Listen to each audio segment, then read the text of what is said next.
Hey guys, it's Ben here with the Half Court Heave podcast. Isaac can't make it again today, but Arjun, how are you doing today? I'm here with Arjun, of course.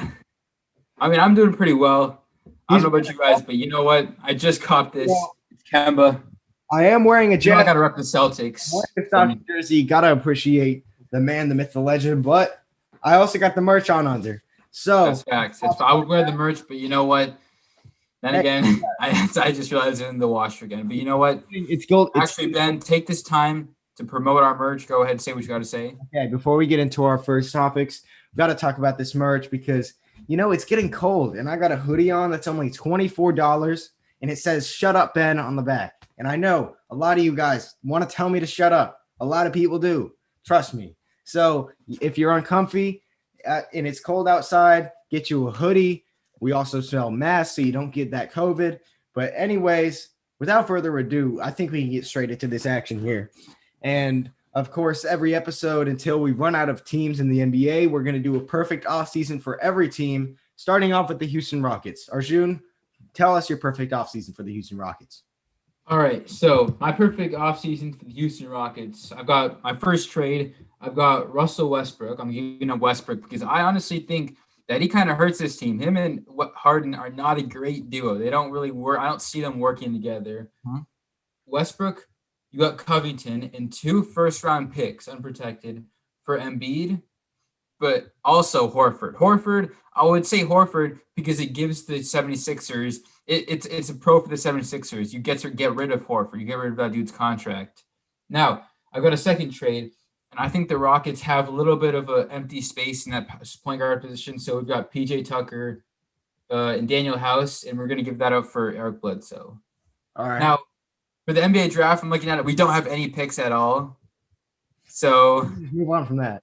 That's a little bit of an unfortunate situation for them, but I'm really seeing Thabo Sefolosha, Jeff Green, Tyson Chandler, and Damari Carroll. And I think I only have one signing. That's Jeremy Grant. I think Jeremy Grant is a perfect player for that kind of a team. They could use a big guy who can score. And, he's going to be a big target in free agency because he did have a great playoff performance. And what's your starting five, man? My starting five is going to be Eric Bledsoe, James Harden, Eric Gordon, Jeremy Grant, and Joel Embiid. All right, that's a pretty good rebuild. I don't know if those trades are realistic, but I can't judge it. You can't judge it. Only general managers can judge it. But let me get on with mine. So the Rockets clearly need a lot of work, and I mean a lot of work. And I'm the king of Russell Westbrook slander. So of course I'm trading Russell Westbrook, not only because he's a terrible impact for your team, but he can't work with the people on the team, especially if they want to move on from 7 seconds. So this is kind of an unconventional trade. You can tell me after this if you think it's unrealistic, but I think this is a little too much for Russ, but I think it could work out. But again, it's the perfect offseason. Markelle Fultz, Nikola Vucevic, and pick 15 for Russell Westbrook, because going behind that trade, you get Fultz and pick 15 because I think this team needs young talent. They don't have any young talent. You can maybe consider Daniel House, but he's not that young and he's not that much talent. But then that trade explains itself. Russell goes to Orlando to put up stats, and Vucevic is the 28-12 center.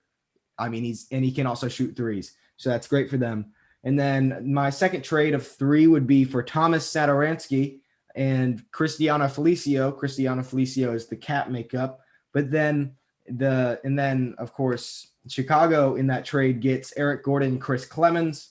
And then my trade number 3 would be Kelly Oubre to the Houston, because they don't really have a dominant scoring wing, and I would feel like Harden will want some scoring assistance. So then we give to Phoenix PJ Tucker and a second-round pick, and then with the pick 15 that I got from the Magic, I pick Sadiq Bey. He can be behind Oubre, and I release Ben McLemore, and I don't have to name my full roster, but you guys get that. But do you think that Orlando trade was a little unconventional or too much? I actually think that was actually pretty good. I do think that one thing I do want to talk about is that Bulls trade, and I think that you're giving up a little too much for Tomas Satoransky and Cristiano Felicio, because Eric Gordon, even though he's still old, he can still put up. I think he can still put up 17 points per game. He's still a high level scorer. I don't think that you should be giving more if you're the Bulls. The Bulls. Because I mean, like you're underrating Thomas Satoransky, but also if you're giving $16 million in a wing to a team that's already paying Otto Porter $27 million in a wing that they want to get rid of, then you have to give them a little too much. But also Thomas Satoransky would be a perfect fit. But anyways, let's move on to our first thing we want to talk about today. Who is the worst NBA franchise of all time, Arjun? I think the worst NBA franchise, it goes back and forth between two teams, and I'm gonna have to go with the LA Clippers, despite their first year of actual success, not in the playoffs, but in the regular season. Argument is that they have, first of all, the lowest win percentage, tied with the Timberwolves at 39%.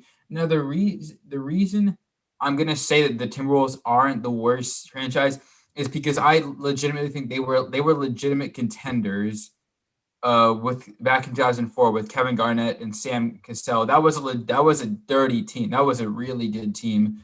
The reason why I'm saying the Clippers is because this year, besides this year, they've never actually had a year where they've been at that point. They've never been to a conference finals. They've never been contenders at all. And the best player in their whole franchise is Elton Brand. I feel like that speaks for itself.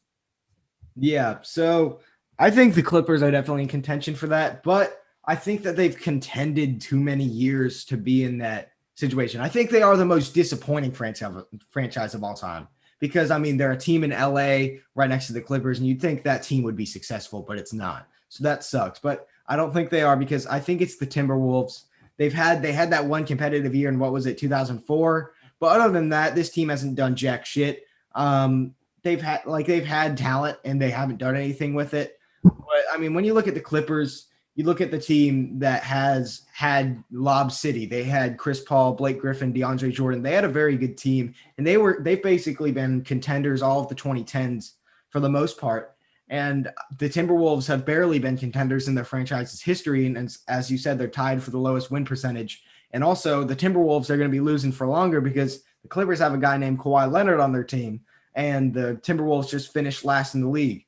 But one myth that I want to break, it's not a myth, actually, it's just an opinion, but people will say the Charlotte Hornets. And of course, I'm a Hornets fan, so I'm here to defend them on why they're not the worst franchise of all time. This is an expansion team that started in the 90s. And they haven't won a championship. Of course, you got to narrow it down to the teams that haven't won championships. And then they started off, and they were actually a pretty successful team for a team that was an expansion team, starting out with Kendall Gill, Del Curry, that great Hornets team. But like their greatest player of all time is Kemba Walker. They've been alive for 20 years. You can't expect them to be doing much. But Arjun, what do you think about the Timberwolves? I'm agreeing with you. I'm definitely with you on that Hornets thing. But I think that the Clippers have just been more of a disappointment because they've been given the talent. They've been given that talent. They've had the ability. Lob City didn't go anywhere in the playoffs. And not to mention they had the worst owner in history, Donald Sterling. That dude's an absolute bum. We can talk about that. He's an absolute bum. He's the worst owner ever. But it's not just that. It's the fact that you bring up Lob City. They've had chances this year. They had a chance. Look, coming into the playoffs, they were looking to be the favorites to win the title, but they completely bombed against the Denver Nuggets. The reason why I'm saying the Clippers over the Minnesota Timberwolves, it's just overall, just overall what they've been given and what chances they've had. The Timberwolves haven't really been given that kind of a chance, except for a couple of times. But I'm saying the Clippers because they've been given that opportunity to go to the conference finals, and they haven't even been able to do that. So yeah, I do agree with that point, but I think it is the Timberwolves because they just have not had that talent. Period. But anyways, let's talk about something else. We got to talk about, should Milwaukee trade Giannis if he does not sign an extension or a supermax extension this offseason? Arjun, actually, I'll start this one off if you do not mind. I think that you don't trade Giannis Antetokounmpo because, I mean, he said, well, if he doesn't sign the extension, because he said he wants to stay there, but also that's besides the point. If you really go out there and you get a Chris Paul or you get somebody else beside Giannis Antetokounmpo, and you win a championship, if you're confident you win a championship with Giannis this next season, then he's going to re-sign with you. The reason that people think he won't re-sign with you is because you haven't won anything, and he's been trying, but Chris Middleton, Eric Bledsoe, that team has not amounted to anything besides him. But I think that you don't trade him because you can't trade Giannis Antetokounmpo. Say you even win a championship and you don't re-sign him, or you lose in the playoffs and you don't re-sign him, you got to live with it. You can't trade a generational superstar like that. I don't think you can. You can't ever get as much as you want back for a player that good. I don't think that you should do that, because I think you should trade him, because this is you need to take advantage of this opportunity. We've seen so many players before that have always said that, oh, we're gonna stay. Take Anthony Davis, for example. He was keen on staying in the Pelicans, saying, oh yeah, I want to stay in New Orleans. Guess what happened? He went to LA. This stuff happened. Think about what you can get for Giannis. You're saying that what you would get in return would never fill the gap that Giannis gives you. I think it can. Think about your future would be completely out in front of you. Me as a GM, I don't want to take chances like that. Giannis is already giving them some scares. He's unfollowed all his teammates at one point, except for, of course, Denise's. Right.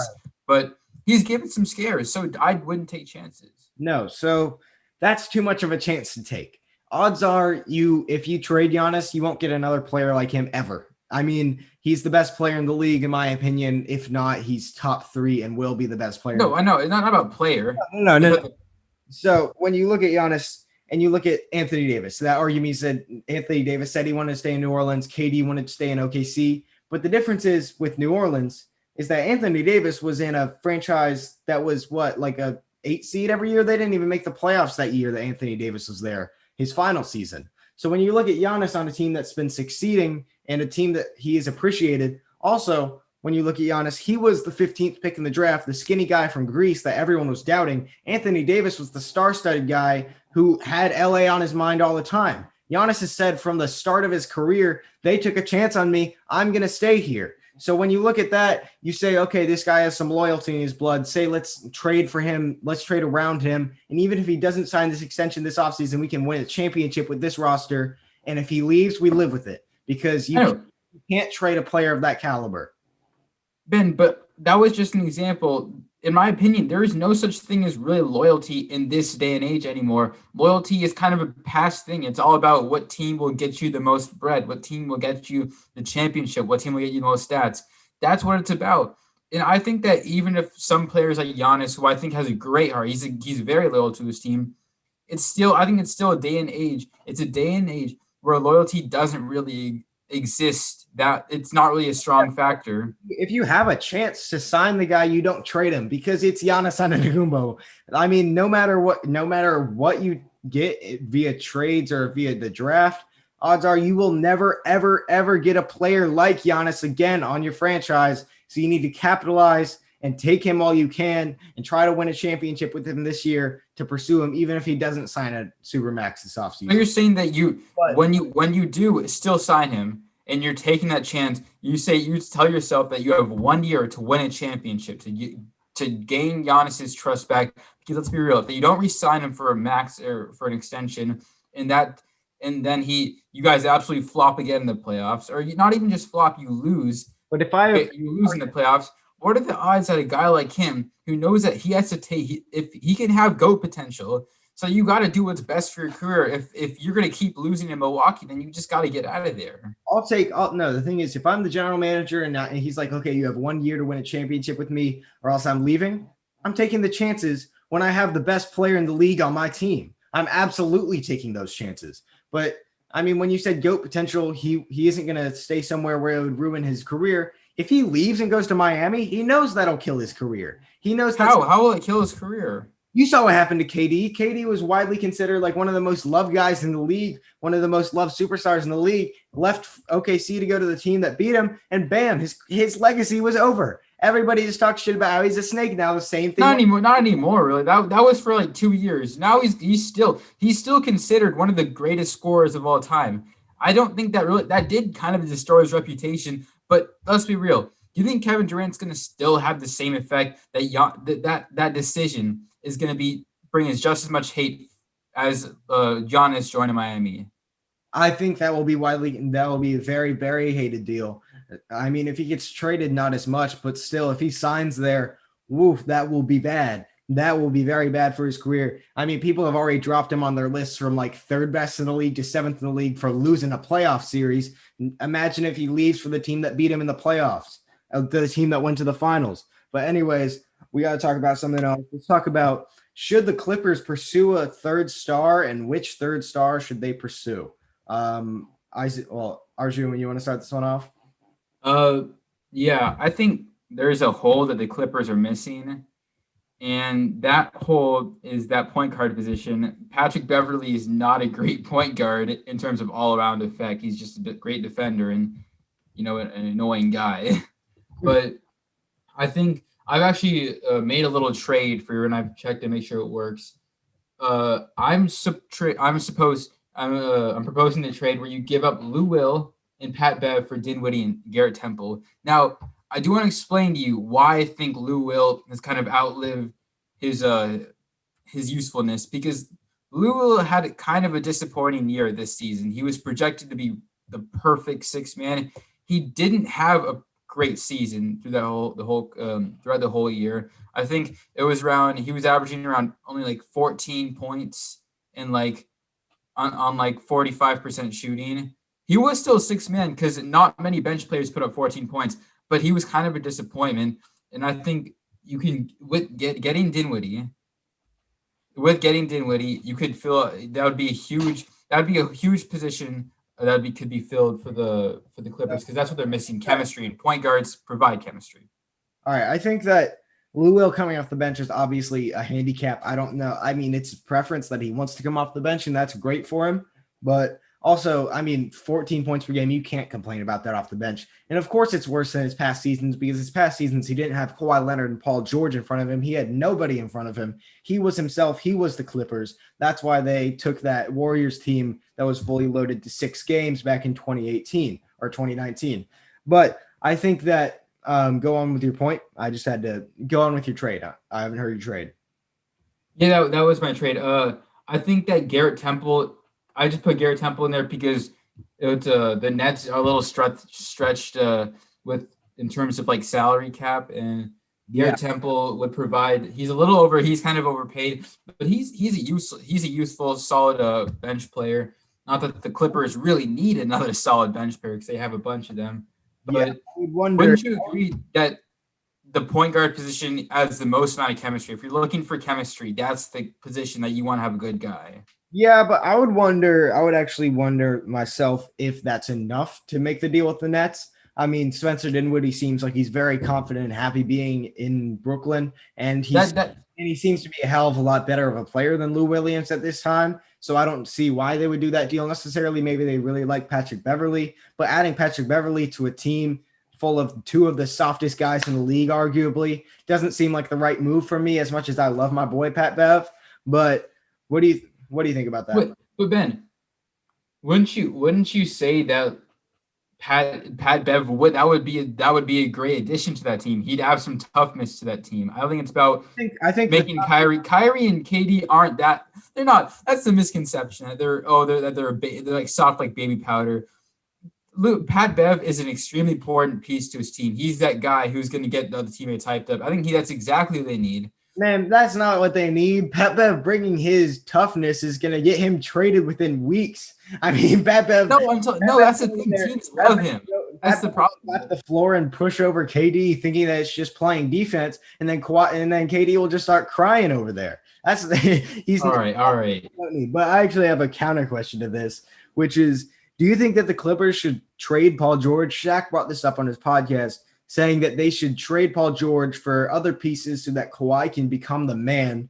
Actually, I'll answer the question first, and I'll get to you.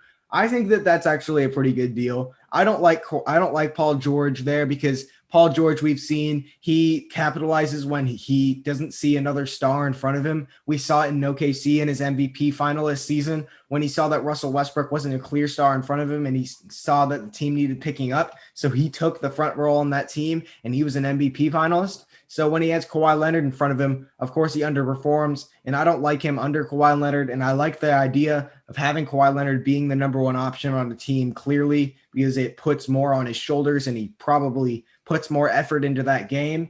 But I think that trading for other good role players could really, really benefit this team, especially playoff performing role players, because nobody on the Clippers played good this past postseason. Okay, as much of a cancer Paul George is in the playoffs, I don't think you should trade him because this is only 1 year. You can't immediately just dispose of. I think that's the problem with the Clippers. They immediately disposed of. I do support firing Doc Rivers. You can't immediately dispose Paul George because that's one postseason. I think that was just the fact that it was the team. I would blame the team as a whole, not just Paul George.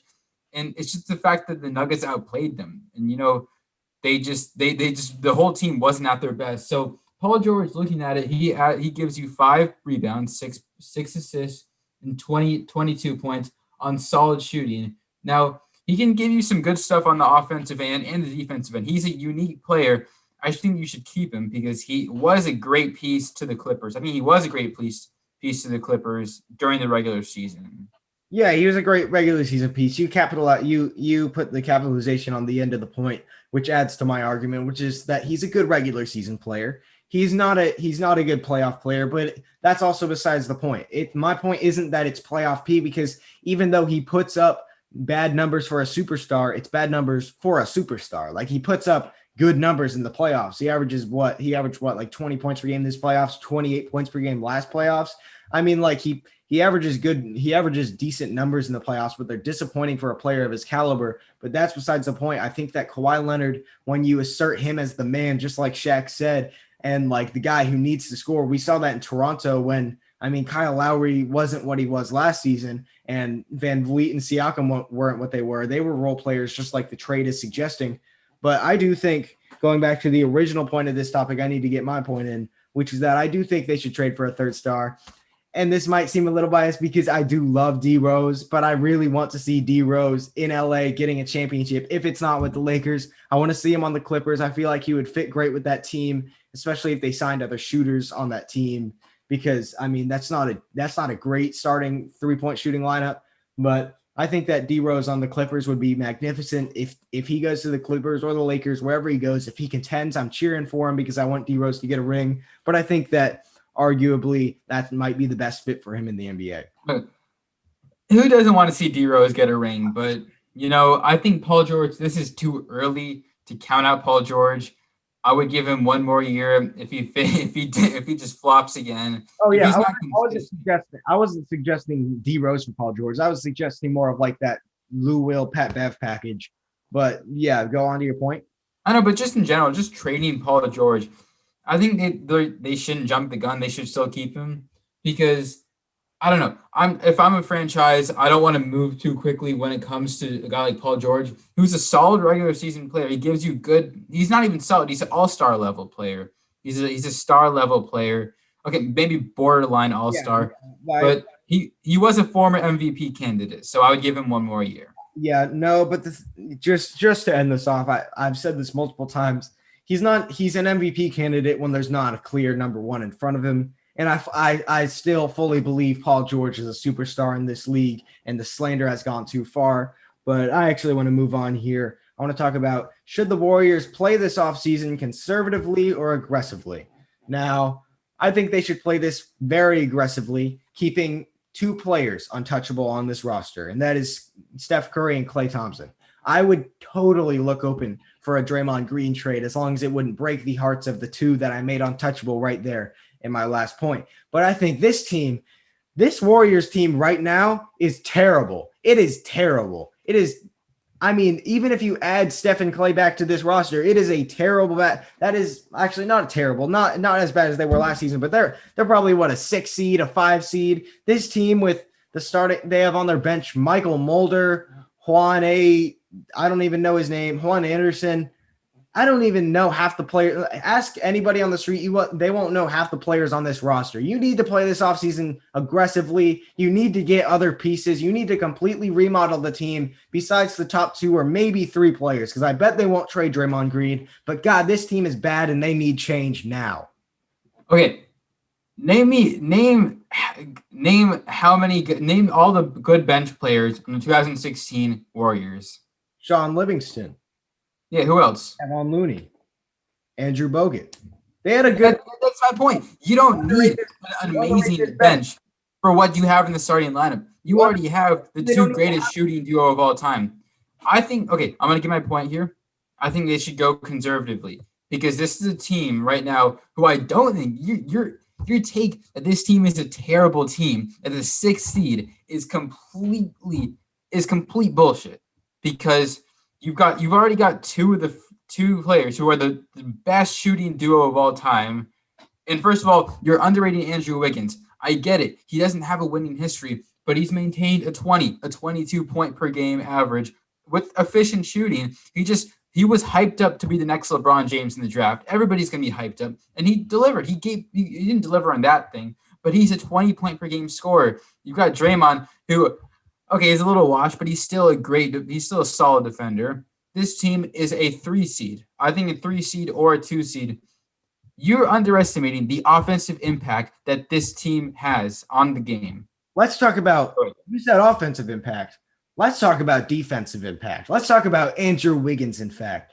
That dude is one of the most atrocious defenders and honestly, one of the most atrocious first overall picks I've ever seen. How is he atrocious in first overall pick? What do you mean? He's a great player. One of 3 first overall picks to ever have a negative value of a replacement rating. One of 3. That doesn't even include Anthony Bennett. This guy is basically just a shooting Russell Westbrook when you look at efficiency and also add on poor defense. I know that's a bad comparison, but I mean, seriously, when you look at this team's defense, you have a Draymond Green that played terribly last season. I mean, I can't word it any way else. He played bad last season. And you look at Klay Thompson, he's a very good defender. But other than that, who's defending for that team? Who? Yeah, they don't. That's the thing. They don't need an amazingly defensive team to get a great regular season. Okay, take this. The 2016 Warriors only had, say, 2 defenders, with the exception of Bogut, but they only had 2 defenders. That was Draymond and Klay Thompson. And they still had an amazing season. I think you're underrated. I don't care if they have a pretty terrible defensive impact. They are a way better offensive team than any other team in the league. Best offense in the league when fully healthy. I don't care if Andrew Wiggins has a negative value of replacement rating. I care that Steph Curry is probably going to drop 35 points per game. That Klay Thompson is going to be a dead-eye shooter. That Draymond Green is still going to be a solid defender. With the addition of these 2 superstars back in the floor, Draymond's role as the glue player is going to be shown. And, last year was pretty much a terrible year because he didn't have his other superstars with him to be the glue player. He was looked as one of the first options, and he's not that kind of player. So Draymond is going to be an important piece in that team. They have the defense that it takes to be a good team. No. Jordan Poole, Juan Anderson, Damian Lee, Alan Smailagic, Kai Bowman, Michael Mulder. Yeah. That's a bench. Yeah, you're also forgetting Eric Pascal. You cannot tell me that Marquise Chris. You cannot tell me that team is winning more than 44 games. You also just missed out a bunch of key bench players. Marquise Chris. That's their starting center. No, it's not. That is their starting center. Draymond's their starting center. Not their starting center. And if he is, then that's very bad. No, it's not. Draymond is a perfect he's a perfect center. No, no. This team needs to make a lot of moves to contend. I mean, even Steve Kerr said it. Steve Kerr. No, they already are contending. So you think they should play aggressive? They already are contending. He's not going to contend. People talk about Steph Curry, Klay Thompson coming off injury, and Draymond Green, who had one of his worst statistical seasons of all time last season. Yeah, and they have 82 games to get back. I guarantee you, within the 10th game, they're going to be perfect. They're going to be at their worse bench than the 2011 Bobcats. This team's bench and their defense is god awful. This team needs to make a lot of moves. Steve Kerr said it himself. Okay. That's called making smart moves. You're saying they should play aggressively, go after stars. They shouldn't go after stars. They should go after small bench players, but that's not called going in. That's going after small bench players is not called going and being aggressive in the free agency. You're telling me that you need to go after stars. If you find a good deal, you take it. That's pretty much your point, right? This team is not in a situation right now where if they want to win a championship next season, that they can be like, oh, so if we don't get anybody this offseason, we're fine. We're contending. They're not. They'll be exciting because they have Steph, and maybe Clay will be somewhat of himself after this injury that he's missed a year of basketball from. But this team is not a contender right now. I can tell you that. Steve Kerr could probably tell you that himself too. But I think that this team, just to end this off, I think that this team needs to make a lot of moves. I'm not saying they have to get Anthony Davis and LeBron James because that's unrealistic, but they do have to get good bench players and also a center, because I don't see Marquise Chris being a caliber player where he can play the starting position. Denny Edvita will be a great addition for them this offseason in the draft, but they do need to make a lot of moves, and Steve Kerr basically confirmed that they will. But let's move on. Let's talk about something else. Arjun, do you think that Fred VanVleet is a max contract player this offseason? I actually think Fred VanVleet is worth a max contract, and I'm going to give you the stats first, and I'm going to let you get in your take because I know you're going to want to say something about this. Fred VanVleet played 40 minutes in the playoffs. He averaged 40 minutes. He had 19 and 7 during the regular season, which is good number. That's a very good set of numbers. But it's not just that. It's the fact that he led the Raptors in points in the postseason. He led the Raptors. While everybody else was super inefficient against the Celtics, he was the one guy who was playing well. Kyle Lowry was terrible in the playoffs. Siakam, I don't even need to speak about Siakam. We all know about what happened with that dude. He also shot 39% from three. He's a great defender. He averages almost 2 steals per game. He's worth a max because he was so valuable to that Raptors team in the postseason. That's why he deserves a max. I mean, I'm honestly in a loss of words. I don't know what the definition of a supermax changed to, but apparently it switched to a player that's averaging 17, 3, and 6. I mean, that's not the point. That's not the point. That's the type of numbers that Chris Paul would average. Is Chris Paul worth the max? Chris Paul isn't 17, 3, and 6. He's 17 and 11, and he's also one of the best playmakers in the NBA, maybe the best playmaker in the NBA. Yeah, but that's also the point. That's the point. Don't compare Fred VanVleet and Chris Paul. That is invalid. But I mean, when you look at it, of course, he averaged the most points per game on that Raptors team in the playoffs. But that team was a second round loss to a struggling Celtics team. That's not impressive to me. No, they weren't. They weren't a struggling Celtics team. They were very fast. They were great. Kemba was struggling. Jason Tatum wasn't playing like he should have. Jaylen Brown was impressive, but that was a very disappointing Celtics team, and he led them to a second round exit. Let me talk. So when you look at them in the playoffs, yeah, he did average that, but the definition of a supermax to me is a superstar. Wait, we're not talking about supermax. We're talking about max. Or a max. A max. That's a star. For some reason, Fred VanVleet is getting the deal that a superstar should be getting, when a superstar is if you stay with a team. A supermax is if you stay with a team. But he's definitely not worth a max contract to me. I mean, he's a diamond. He's not even a diamond. He's one of just the most basic guards that you could get in any other top tier point guard. He's not a star to me. He's not an all-star. He's not even an all-star, and you want to give him a supermax? That's completely invalid to me. There's a difference between max and supermax. You do realize that. The supermax is for players that stay on a team for a long enough amount of time. A max is the most you can offer a player that hasn't been on your team for a normal amount of time. Or I don't remember how much time, but he's not worth a supermax. He's not a okay. He's not had a single all-star appearance. It doesn't matter if you don't have an all-star appearance. It doesn't matter what competition you face. It matters the fact that this guy led his team to almost beat the Celtics team in 7 games. He led his team. Exit. He's a dead-eye shooter. He's a dead-eye shooter. No. He can play. He shot 39 from 3. What do you mean? He's a dead-eye shooter. He shoots 39% from 3. That's great. Dead-eye. That's basically Yeah, it is. He's a terrific shooter. You can't tell me that Fred VanVleet has a special kind of talent when it comes to shooting. That's the reason why he's in the league right now, not in the G League. That's the reason, because he's a great shooter. He's also a great defender. It's his versatility. It's the fact that he played 40 minutes in a playoffs game, that he was valuable to this team. I don't care if he played a struggling Celtics team. It's the fact that he is valuable to this team. They should do what it takes, and he is worth the max. Now, he's worth a $30 million. I'm not talking about a super max. I'm not talking about like a 35 million or 40 million, not like a super, not like a John Wall type of contract, but I'm talking about a bare minimum max. No way. No way in my life.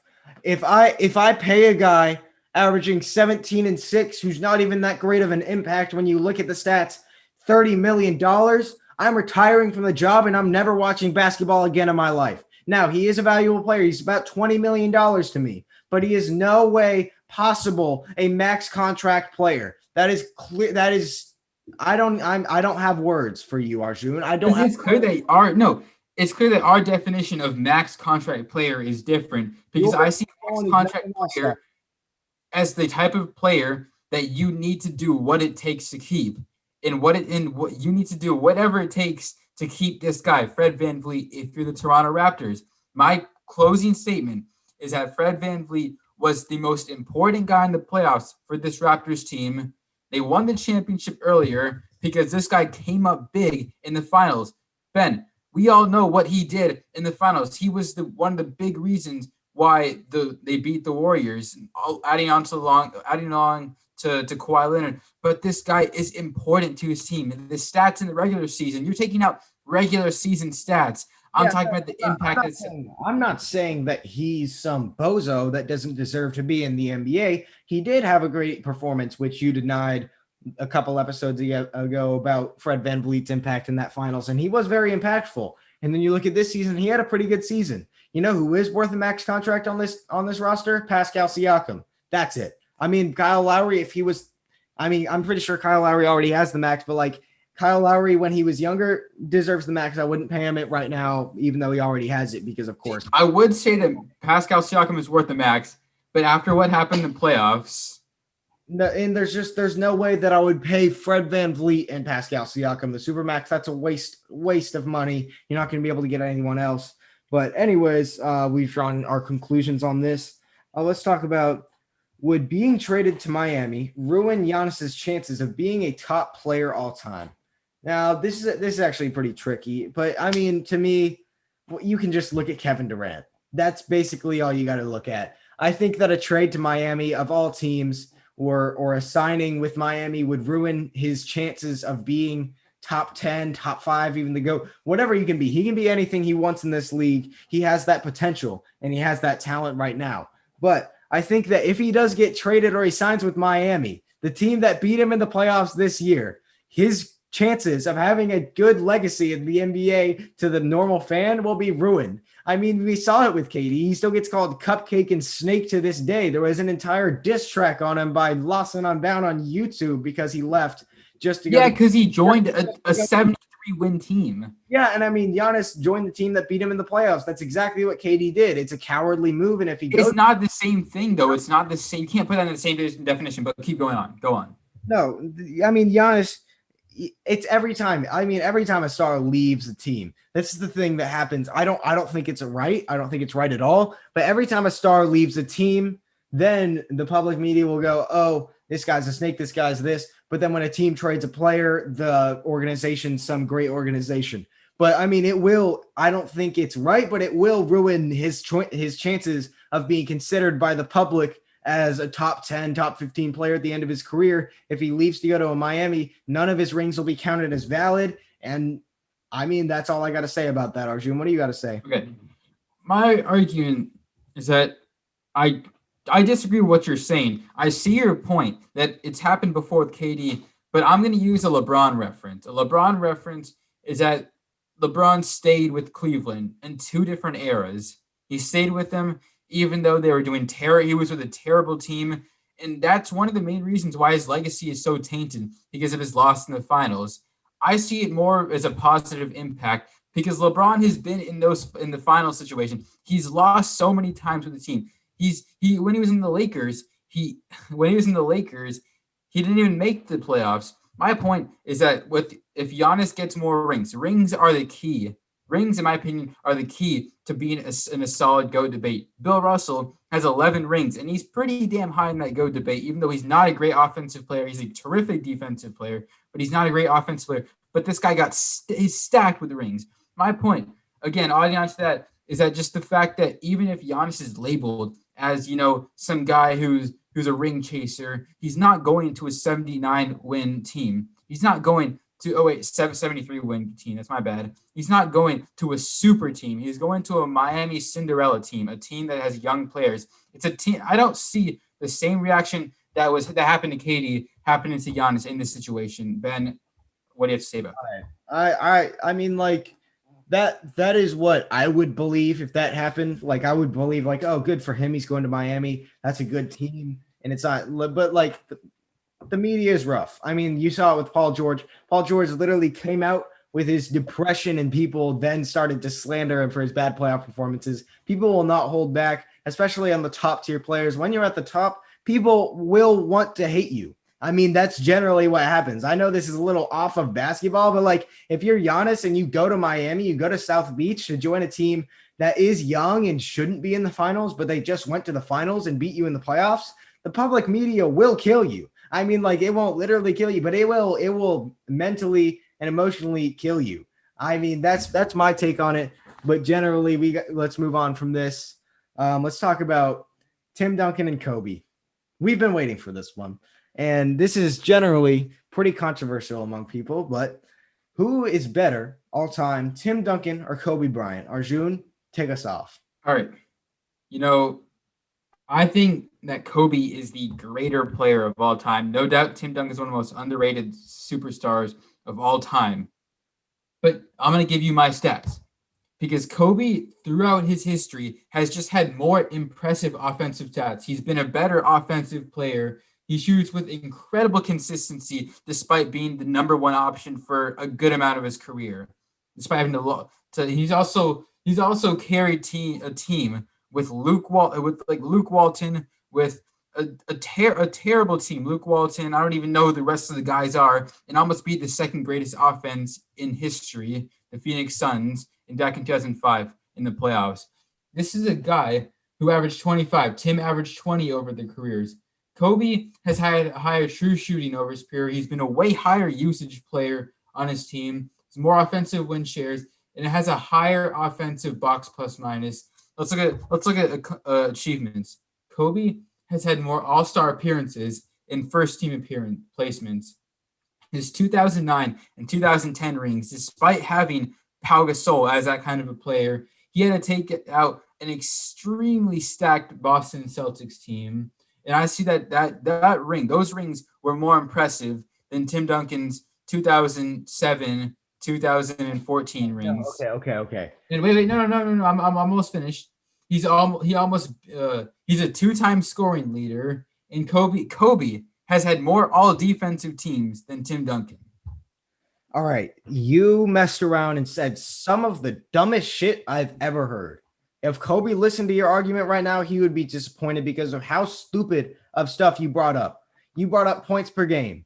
Points per game just itself in an argument where it's a great offensive player versus a great defensive player is somewhat of the stupidest things I've ever heard you say on this show, and you've been here for a while. But just before I disrupt all your points, I just got to go through the list. I got a lot of things to say. So just going through, Timmy, he ties up Kobe in championships and all NBA selections with 15, I think, for both of them. Well, no, championships, of course, that's 5, all NBA selections 15, but he has the edge in regular season and finals MVPs. So that goes regular season and finals MVPs, most valuable. I don't care how many points per game they average, if it's a 5-point difference over their career, difference in MVPs, both types of MVPs. So there's no playoff slander. Every season in the NBA he played where there wasn't a lockout of the season, which means that they played all 82 games. He won more than 50 games. This is the number one option on the team. He won the exact same amount of rings, as I said earlier, with a significant amount less help. He's the greatest, something that Kobe can't say. He's the greatest player at his position of all time. He's the greatest power forward of all time. That's not a good argument to make against Kobe because there's been Michael Jordan. Michael Jordan is at the shooting guard position. You can't make that argument. I mean, he also has some great players. Of course, he doesn't have the greatest player of all time in his position, but it's also when you look at greatness, you got to look at that. You got to look at, are they the greatest at something? Like that goes into it. But then I think you're drastically, most people drastically underrate him because he wasn't flashy. He didn't even dress up that much before games. He would throw on a polo and some jeans. But I mean, he was the most consistent superstar in NBA history. And he was always by far the best player on his championship and non-championship teams. And he never had a number 2 on his level. And I mean, before I go into my other points, I got to talk about stats. He only played 46 more career games. Since you love stats, Duncan had 34 more career win shares, higher plus minus, 11 higher value over replacement rating, higher player efficiency rating, and 56 more defensive win shares. Accolades in this argument where you're talking about defensive teams, they don't matter. When you look at win shares over their careers, 56 more. But then, yeah, I mean, going back to the postseason, Kobe did do great in the postseason. You talked about his championship runs. He had some great championship runs. None of those amount to anything near Duncan's 2003 run in the finals. I mean, he took a dying David Robinson, a rookie Manu Ginobili. That was not a dying David Robinson. Let me talk. Okay. He took a dying David Robinson, rookie Ginobili, second season Tony Parker, and he won a championship with that team while averaging 24 points, 17 rebounds, 5 assists, and 5 blocks per game. None of those against a terrible against the New Jersey Nets.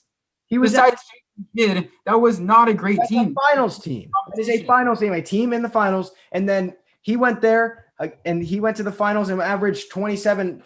Well, he averaged 24, 17, 5 and 5 with nobody near his level. And I mean, Tony was the only player throughout his career that was near his level, and not really at all. But he was also a second year player in this season where he won the championship. He did this all by himself. Arguably the greatest finals run of all time for doing this. David Robinson was not near what he used to be. And I mean, the fact that you would say that Kobe's championship runs were better than that, and by far, because you said by far, is purely blasphemy. I mean, Kobe won his rings with Shaq, Pau Gasol, Lamar Odom, and he was coached by Phil Jackson. And I know you can't bring Lamar Odom into that debate. Lamar Odom is not near that kind of a star level. But he was still a very, very good player throughout his career. And then he was also coached by what you said. You have said this multiple times on this show that Phil Jackson was the greatest coach of all time. And I know. And guess what? Rings from Phil Jackson. You can't make that argument because the Spurs have coached Greg Popovich, who's the second greatest coach of all time. Yeah, but I mean, 1 and 2, which number is higher on a hierarchy? But I mean, it doesn't matter. There's still 2 great coaches. I'm just judging off of past achievements. They're 2 great coaches. You can't make the argument that Kobe was carried by his coach.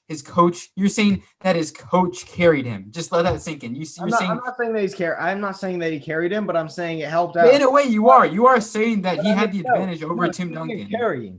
When you look at the amount of help that they had throughout their career, Tim Duncan, Tony Parker, he was a great player. Is he in the debate at all near Tim Duncan? No. But when you look, people still to this day will debate who was the better player on those championship teams, Kobe or Shaq, because Kobe had for 3 of his rings the most dominant player of all time on his roster. I mean, they're not the same at all. That's why, I mean, Kobe Bryant, he had Pau Gasol. You said, he only had Pau Gasol and Lamar Odom. That was all. He only had Pau Gasol. Everybody else on that team was terrible. Derek Fisher was washed. They had a terrible team. That's what makes it so impressive. People want to make Pau Gasol out to be like this, like generational kind of talent. Pau Gasol isn't. He averaged like 20 and 10. He averaged 20 and 10 compared to a washed David Robinson in that 2003 run that Duncan Robinson had on his championship team.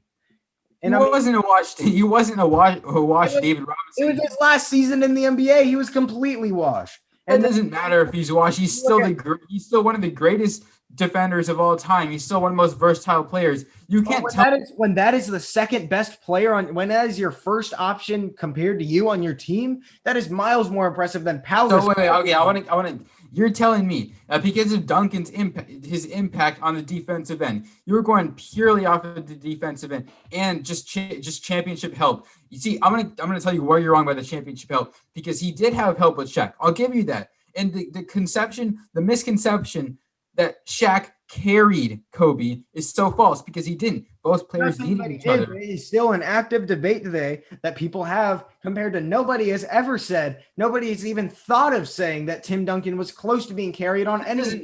That doesn't mean that Kobe's championships weren't as well deserved, because they were. You're looking at one era. Kobe's won championships in another whole other era, and I know so is Tim Duncan, but he's won championships in an era against, say, let's look at this.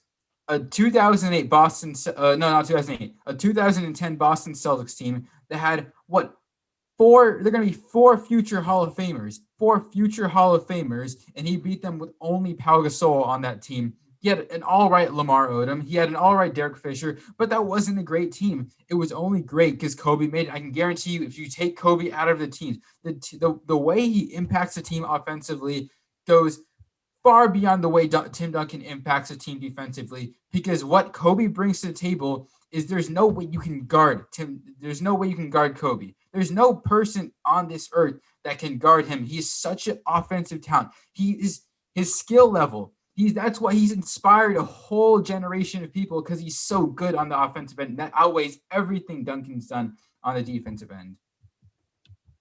Again, I'll bring up, just talking about you spewed out stuff that is completely opinionated. And it's kind of the pity approach, because he's like, oh, he inspired so many kids. 56 more defensive win shares. So when you talk about defensive end, talk about Tim Duncan. But I mean, you talked about this team wouldn't have done it without Kobe, which they wouldn't have. But when you talk about being a good teammate and being a good part of an organization, Kobe was not a good part of an organization. I mean, towards the end of his career, he was hoarding money from the Lakers so he could stay on the team. He could have easily taken less money to be on the team and still get other players for the Lakers, and he chose not to get a bag. Tim Duncan never did that. Tim Duncan helped out the team. That's Tim Duncan. That's just Tim Duncan's personality. I'm not going to say that Kobe's want to get money. That's just going out for the bag. That's just getting more money, securing your future. I don't want to say it's being a bad teammate, because you want to know what? Kobe had a bunch of injuries. That's the reason why he sat out. He had a bunch of injuries. But like Michael Jordan, Kobe was a terrific. He wasn't the nicest teammate at all time. But that's the same thing with Jordan. He wasn't the nicest. He was a terrible teammate in terms of being nice to your teammates, but he got the job done, and so did Kobe. Kobe's teammates, I've said this before, they were not great players, but he, in a way, got them to contribute. Lamar Odom was not really. Lamar Odom isn't a great dominant player of all time. Was with him. I'm not talking about Shaq. The majority of his rings, and you want to say that he did not have great teammates, and he also had Pau Gasol. I'm talking about this specific He was the main force on that 2009 championship run, but he lost. Okay, wait. Well, I'm not talking about the Shaq era. I'm taking it to the side. I'm talking about the 2000s era, where he had a subpar team with exclusion of Pau Gasol.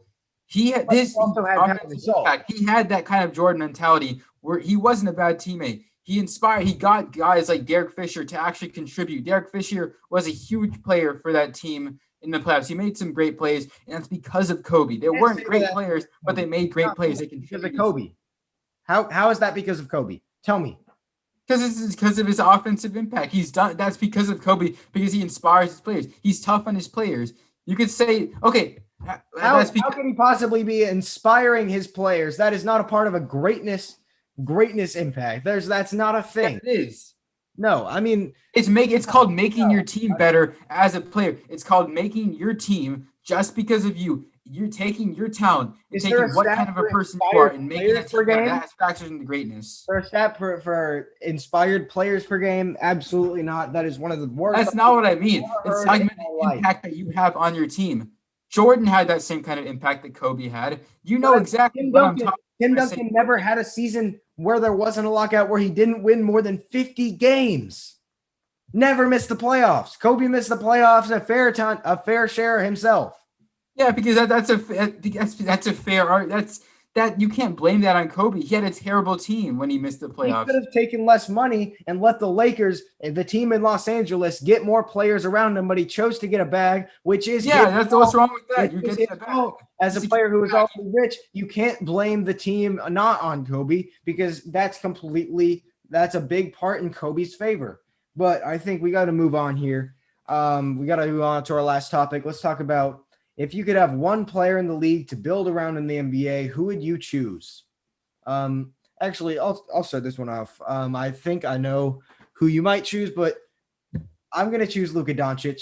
You could choose on Giannis Antetokounmpo. I think it goes both ways. You can choose either of them. There's no real wrong answer here besides like if you pick somebody that's old, but like with the young talent that the NBA has today, there's really not a wrong answer, but I'm going with Luka Doncic because of his pure offensive impact and how all around of a player he is. I think he is the most all around player in the NBA today besides LeBron James. But of course, LeBron James is 37. You can't pick to build a team around LeBron James because the dude's going to retire in 2 to 3 years, maybe.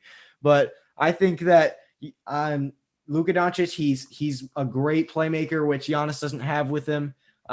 He's a great scorer. He can shoot. That's the biggest thing is that he can shoot and he can shoot from anywhere, and that he's a great playoff player. I think he's a better playoff player than Giannis Antetokounmpo, judging off what he did this year, bringing that Clippers team to 6 games, even without Kristaps Porzingis on his team. And Giannis, of course, losing to that Heat team. You can't really blame it on him, but what are you going to say? Well, of course, I'm a big fan of Luka, and I think it's like you said, you can go either way. I'm going to take Giannis. Mm-hmm. And the reason why I'm going to take Giannis is because what I see in Giannis, I said he's already done this kind of stuff. He's already taken this Bucks team to they were the best team in the league this year. They were the best team in the league, above the Lakers, above the Clippers, which are great teams. So my point is that let's look at the stats. Giannis has 6 offensive win shares and 5 defensive win shares just in this season alone. Giannis leads the league in defensive win shares, and I don't think it can be overstated what defensive impact that Giannis has. Now, he's more efficient than Luka, as his player efficiency rating's 32 and Luka's is only 37. Doesn't mean that they're both extremely efficient, and there's one misconception that I want to talk about, and it's that Giannis chokes in the playoffs, which is completely false. Giannis averaged 27, 13, and 6 with 50% shooting in the playoffs. And if you look at the other stats, about 5 of his other players averaged under 40%, with the exception of Chris Middleton, who also did choke. Now, I want to say that the Bucks, the argument that you could say that the Giannis is not someone you want to build around is because of his playoff performance. I blame the Bucks as a franchise. I blame their coach. I blame their teammates for not having any playoff success. And I would want a more versatile player in terms of both ends of the, not in terms of offensive capabilities, but both sides of the game, offense and defense. Yeah, that is true. And that's why there is really a case for both of them, because it's really which one you would value more. But as a general manager, you can, if you're Mark Cuban right now, you could go get Robert Covington and PJ Tucker, build a defensive team around Luka Doncic. He doesn't have to be a great defensive player. That's why players like Stephen Curry have been so great. And I mean, in an era that just purely loves shooting and scoring compared to defense, where defense is kind of just an afterthought truly in today's game, you can pick up defenders just like this, but a scorer like Luka Doncic, who can also play make, he's unselfish, and he's been doing this in his second year. I mean, people forget that Giannis hasn't played like this until it was his 3 years ago when he started playing like this. And then he got, of course, his 2 MVPs and his defensive player of the year. I'm not going to rob anything from him. I'm not going to take anything away from him because he's one hell of a player. But I think the fact that Luka's doing this already in his career, and it's not like he's a bad defender, but I mean, he doesn't have to be Giannis level defending or Anthony Davis level defending to be the best player in the league for years and years to come. But anyways, I think he can go either way. I'm just taking Luka because of his offensive impact purely, and I think that you can build around him better. Yeah. Okay. I see that you're giving the argument that you could pick up Robert Covington or PJ Tucker. This is Giannis we're talking about. This is a guy who has the best defensive impact in the league. He's a guy who, when is in the proximity, I think it was he was around 5 feet within a player. They usually shoot around 38%. That's wrong. It's when the player's shooting within 5 feet of the basket. With Giannis? Yes. Okay, yeah, that's my fault. But yeah, my point still stands. It's the fact that this guy has a defensive impact like no other. And you could see that, I mean, of course, Luka doesn't need to be a great defensive player. He's a great offensive talent. But I'm going with Giannis because he's done it. He's done it already. I know that Luka's going to do it, but right now I know that Giannis has done it, where he's taken a team like this and he's taken this team, which I don't think is a great team.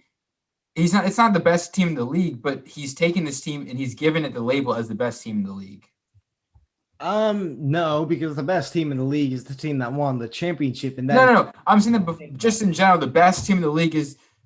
I'm not saying they're the best team in the league, but he's giving the label as like when you see the number one team in the league, which is the team that has the most wins, that kind of has the title of the best team. You know what I mean when I say they're the team to beat. They're the most popularized team. I think that's wrong. That's totally the Lakers. The Lakers were the team that was like 3 games behind them in regular season wins and then won the finals and has LeBron James and Anthony Davis on the team. They're definitely the team to beat, and they will be the team to beat next season, as we've talked about in previous episodes. But I think that'll do it for us today. If you're still watching, obviously I say this every time, but get yourself some merch. I had to cover it with a Stockton jersey, but I found this in my closet. I thought it was too good not to wear. Go ahead. You guys, if you're still watching, you guys are real ones. Yeah, we love you guys. But then thank you. Like and subscribe, because when you like, other people can grow, and then you can say that you're an OG fan of the Half Court Heave. But anyways, we'll see you guys later.